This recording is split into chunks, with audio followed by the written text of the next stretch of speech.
அந்த பூசாரி கோவிலை பூட்டிக்கிட்டு வரப்போகிறாரு. உள்ள யாரோ நடக்கிற சத்தம் கேட்குது.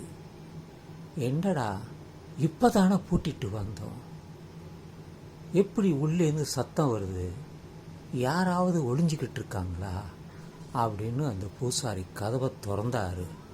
உள்ளே போய் பார்த்தா அப்படியே சிவனே வந்து நிற்கிறாரு. இவருக்கு ரொம்ப ஆச்சரியமாக போச்சு. நாம் சிலையை தான் பார்த்தோம், யோனிலிங்கத்தை பார்த்தோம், அதுக்கு தான் வருஷமாக நாம் பூஜை பண்ணிட்டு வரோம். ஆனால் இன்னைக்கு சிவனே நம்ம கண்ணு முன்னாடி வந்துட்டார அப்படின்னு சொல்லிட்டு அப்படியே திகைச்சு போயிட்டேன். எங்கேருந்து வரீங்க சிவனே, தென்னாட்டுடைய சிவனே போற்றி என்று கேட்டபோது, நான் சுடுகாட்டில் இருந்து வருகிறேன், என் நெற்றியில் பார், அந்த சாம்பலை எல்லாம் நான் தடவிக்கொண்டிருக்கிறேனே, என்னை பார்த்துமா கேட்கிறாய்? உன் பக்தி அவ்வளவுதானா? என் மீது உன்னுடைய பக்தி அவ்வளவுதானா? என் காலில் விழுந்து வணங்க வேண்டவில்லையா? ஏன் கேள்வி கேட்கிறாய் என்னை பற்றி, எங்கிருந்து வந்தாய் என்று? உன் பக்தி அவ்வளவுதானா? இது சிலை என்று நினைத்தாயா? சொல்லு, இது சிலை என்று நினைத்தாயா? 3 வேளையும் குளிச்சுட்டு சாப்பிட்டுட்டு நீ வர, உனக்கு மனைவி இருக்கு, பிள்ளைங்க இருக்கு, எல்லாரும் இருக்குது. என்கிட்ட வந்து நீ எங்கேருந்து வரன்னு கேள்வி கேட்குற? சொல்லு.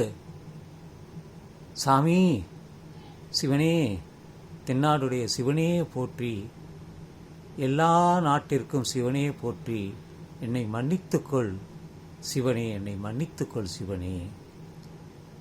எனக்கு அப்படி கேள்வி கேட்க தோணலை, ஆனால் வந்துட்டுது, தானாகவே மனசில் வந்துட்டுது. பட்டையெல்லாம் போட்டிருக்கீங்களே அப்படிங்கிற ஒரு சந்தேகம்தான். நீங்கள் சுடுகாட்டிலேருந்து தான் வந்தீங்களா? நீங்கள் சொர்க்கத்திலேருந்து வந்திருப்பீங்கன்னு நினச்சேன். சுடுகாட்டிலேருந்து வந்தேன்னு சொன்னோன்னே எனக்கு பதிலே பேச முடியலையே. சிவனே, என்னை மன்னித்துக்கொள்ளு என்று காலை கட்டி பிடிச்சிக்கிட்டாரு. எழுந்திரிச்சு பார்த்தா எதுவுமே இல்லை. அவருக்கு ஒரு கனவு போல வந்திருக்கு, நிஜமாக தான் நடந்திருக்கு. ஆனால் காலை கட்டி பிடிச்சோன்னே அங்கே எதுவுமே நிற்கல, எந்த விதமான உருவமுமே தெரியல. ஐயோ, நம்ம ஏமாந்து விட்டோமே, இதை யாரிடம் சொல்வது என்று புலம்பிக்கிட்டே இருந்தார். இதை ஒருத்தன் அப்படியே காதில் கேட்டுக்கிட்டே இருந்தான். அவன்தான் நான்.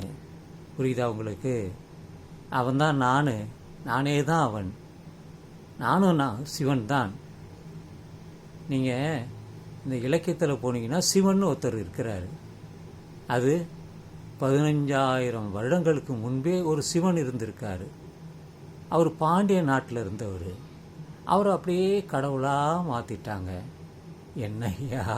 என்னையா இது? இப்படித்தான் ஐயா எல்லா மதங்களையுமே பொய்யை சொல்லி சொல்லி சொல்லி மாற்றிட்டாங்க. உண்மையான மதம் எதுன்னு யாருக்குமே தெரியாது. ஏனென்றால் அப்போ எழுதப்படவில்லை. எப்பொழுது இந்த பிரிண்டிங் பண்ணக்கூடிய மிஷின் வந்ததோ அப்போ எழுதிட்டாங்க. அவங்களுக்கு என்னென்ன எழுதணும்னு நினைச்சாங்களோ அதெல்லாம் எழுதிட்டாங்க. அதனால் நீங்கள் இதெல்லாம் பொய்க்கதைகள் தான். உண்மையிலே சிவன் வருவாரா? இருந்தால் எனக்குமே வரணும்ல. அது கோயிலுக்குள்ளே தான் வரணுமா? வீட்டுக்குள்ளே வரக்கூடாதா? குளத்தில் வரக்கூடாதா? சுடுகாட்டில் வரக்கூடாதா? வானத்திலேருந்து வரக்கூடாதா? இதெல்லாம் நீங்கள் கேள்வியும் கேட்கக்கூடாது ஐயா. சொன்னால் கேட்டுக்க, நம்பு, அவ்வளவுதான். கேள்வியெல்லாம் கேட்கக்கூடாது. கேள்வி கேட்டவங்கெல்லாம் பாரு, சாக்ரட்டிஸ் கேள்வி கேட்டார், அவர் கொண்டு போய் ஜெயிலில் வச்சுட்டாரு, விஷத்தை கொடுத்து சாப்பிட வச்சுட்டாரு. புருனோ போய் கேட்டார், அப்படின்னு உலகம் உருண்டையான்னு கேட்டார், அவரை எரிச்சிட்டாங்கய்யா, மன்மதனை எரிச்சிட்டாங்கய்யா. எல்லாமே இப்படித்தான், பொய்களை சொல்லி சொல்லி சொல்லி சொல்லி உண்மையாக மாற்றிட்டாங்க. ஆனால் கொஞ்சம் விழிப்புணர்வு உங்களுக்கு இருந்துச்சுன்னு வச்சுக்கோங்க, அதெல்லாம் இப்போ யாருக்குமே அதெல்லாம் வந்து நிற்காது. இப்போ நான்லாம் அது நிற்காதுன்னு சொல்லுவேன்.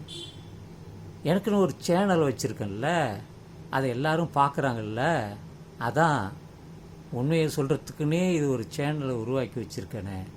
அவன் கதையை உருவாக்கி வச்சான், நான் வீடியோவே உண்டாக்கி வச்சுருக்கேனே. தொழில்நுட்பம் ஐயா, தொழில்நுட்பம். புரிஞ்சுக்கோங்க, நல்லா புரிஞ்சுக்கோங்க ஐயா, நல்லா புரிஞ்சுக்கோங்க. அதான்